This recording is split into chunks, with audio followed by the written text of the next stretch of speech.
አባት ምርጥ ሽማግሌ የመስጂድ ኢማም የመስጂድ ኸጢብ የጦር ሜዳ ጀግና አርበኛ አስታራቂ ጥሩ ባል ጥሩ ሸምጋይ ጥሩ ጎረቤት ጥሩ የንግድ ጓደኛ ሁሉንም ነበሩ ነብዩ ሰለላሁ ዐለይሂ ወሰለም ከሰሃቦቻቸው ጋር ከባልደረቦቻቸው ጋር ችግራቸውን የሚካፈሉ አብሯቸው የሚታመሙ ተረበው የሚያጎርሱ ደግ አዛኝ ረሕመቱል ልዓለሚን ለዓለማት ሁሉ ዝነት ነበር።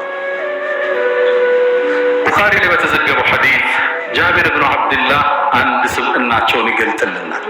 አንዴ ይላል የኸንደቅ ዘመቻ ጊዜ የኸንደቅ ዘመቻ እስልምና የገጠመው ትልቁ ዘመቻ የቁረይሽና አጋዞቻቸው እስልምናን ለአንዴና ለመጨረሻ ጊዜ ከምንጩ ለማድረግ የዘመቱበት ነው።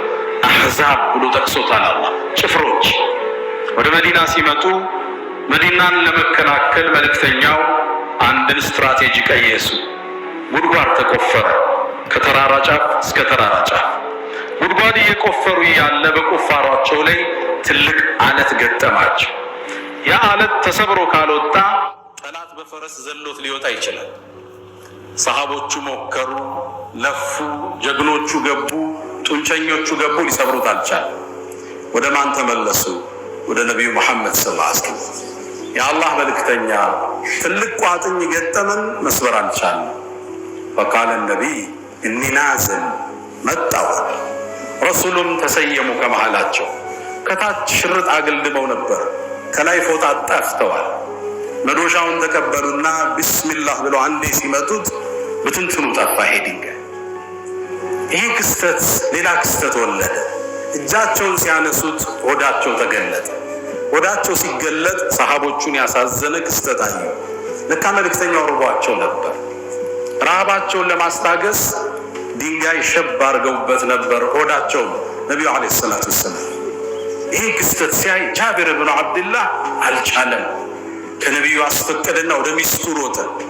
ብሎም አላት ፈቀድ ረአይቱ ሚን ረሱልላህ መንበረን፣ ዛሬ ከነቢዩ ያየሁት ሁኔታ ሶብር የሚያሳጣ ነው። ምን ይበላለሻል?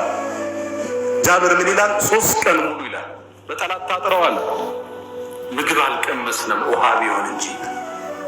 ነቢዩ ለካ አረቧቸውን ወዳቸውን ያሰሩት። ቤት ገባ። ምን አለሽ? ቃለት ሳዑ ሚን ቡር፣ ከገብስ የሆነ ሳዕ ማለት 1 ኪሎ ከ40 ግራም ማለት 2 ኪሎ አይሞትም።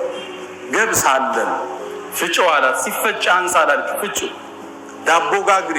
ሌላስ ምን አለሽ? ትንሽ የምትታረድ እንሰሳል፣ ረጃት። ወጥ ስሪ፣ መረቅ አርጊበት። ነቢዩን ልጥራቸውና ሰለላሁ ዐለይሂ ወሰለም ረሃባቸውን ያስታግሱ በዳቦ አርገና ብላቸዋል። ከዛም ወጦ ሊሄድ ሲል ሚስቱ ያዘችው። ያ ጃቢር አለችው፣ ምግቡን እያየ ሆኖ የምሰራው አደራህን ጉድ እንዳታረገኝ ሰው ጨምረህ አምጥታ አለችው። ግድ የለሽም አላት። ወጦ ሄደ። ነቢዩም ሰለላሁ ዐለይሂ ወሰለም ጋር እንደደረሰ ወደ ጆሮአቸው ቀረበና ፈሳረሁ ፊ ኡዝኒ ይላል። ጠጋ ብሎ የአላህ መልእክተኛ ቱዐይሙ ሊ፣ ቱዐይም ማለት ተስጊር ነው። ትንሽ ምግብ ሚያጋለ እርሶ 1 ሰው ወይም 2 ሰው ይዘው ይምጡ አላቸው። ያንተ ነቢይ ከሰራዊቱ ወጥተው ብቻቸው የሚመገቡ ናቸው። ምን ያህል ነው አሉት።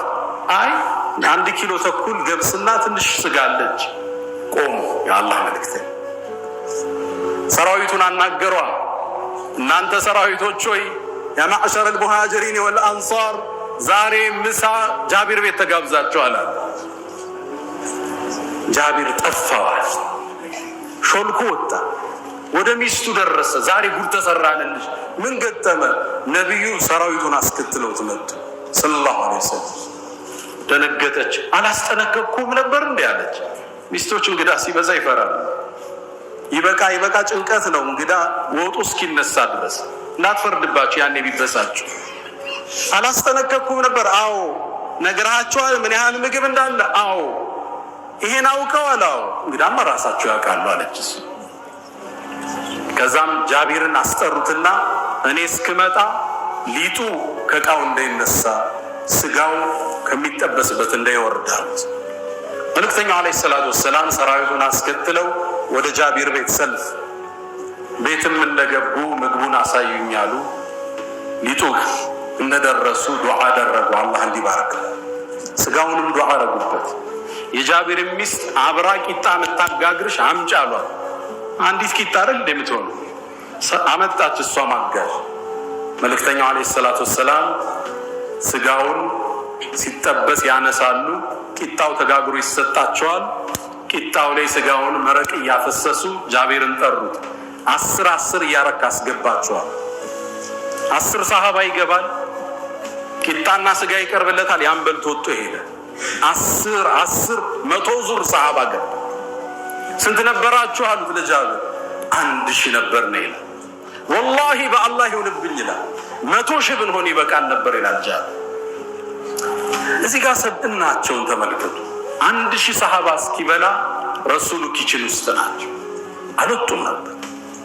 መጀመሪያም አልበሉ። እሰቡት። አንድ ሰሃባ 10 ሰው ገብቶ እስኪወጣ 2 ደቂቃ ፈጀ ብትሉ 100 ሰው እስኪበላ 300 ደቂቃ ይፈጃል። 300 ደቂቃ ማለት 2 ሰዓት ከ40 ደቂቃ ማለት ነው። 2 ሰዓት ከ40 ደቂቃ ሙሉ ያንተ ነብይ የዓለሙ ብርሃን የኛ ነብይ ቂጣና ስጋ ያደረጉ ሰሃባ እየመገቡ ነበር። መጨረሻም ሰራዊት ወጥቶ ከሄደ በኋላ እርሳቸውም ቀመሱ ሰለላሁ ዐለይሂ ወሰለም። ይህን ያቸው የኛ ነብይ። ለዛ ነው ከራስ በላይ የወደዷቸው። ለዛ ነው ቀስት ሲወረወር ደረታቸውን የሰጡላቸው። ከራስ በላይ ያፈቀሯቸው። ከጎናቸው ሆኖ አካላቸው የከሳላቸው ለዛ